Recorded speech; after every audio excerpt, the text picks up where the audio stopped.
when I had my first meditation teacher that taught me how to do transcendental meditation. Fast forward a few decades, and I'm in my 20s, and I'm learning about meditation and kinesiology and breath work. And he taught me a lot of deep layers of meditation. And I started asking, well, how do we meditate this way? But when I try to do things a little differently, I actually go deeper, and I have these like transcendental experiences, and I'm in it for longer, or that I'm realizing that like I can mix and match breath work and this, and when I brought up the idea of like, what if I brought in like psilocybin with this a little bit, he was like, look, I cannot teach you if you're not going to stick to my ways of being. And I was like, okay, like I can roll with that, I guess.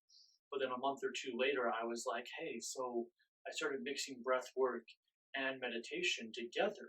And so I'll be doing your deep meditation and doing transcendental meditation. And then I'll do like one round of breath work while I'm still doing the transcendental meditation, and then hold and then release and go into big, slow, deep breaths of, like 20 seconds in, 30 seconds out, back and forth kind of things. And I'll go, I'll be in that transcendental state for a really long time. And he essentially was like, I can't teach you anymore. Don't come to my house anymore.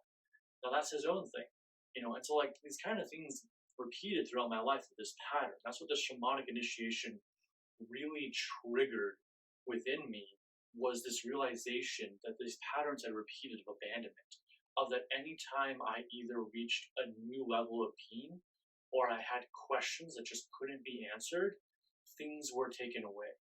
And some of the other ways that this happened, not necessarily like having to ask questions, but ways that I had felt abandoned and actually held this abandonment trauma in me, was that when I first learned about best version of yourself trainings, very similar to Tony Robbins, there was a local group that was here doing those, and I went through those, and it changed a lot of my life and really woke me up spiritually. I had my first Kundalini rising in one of those trainings.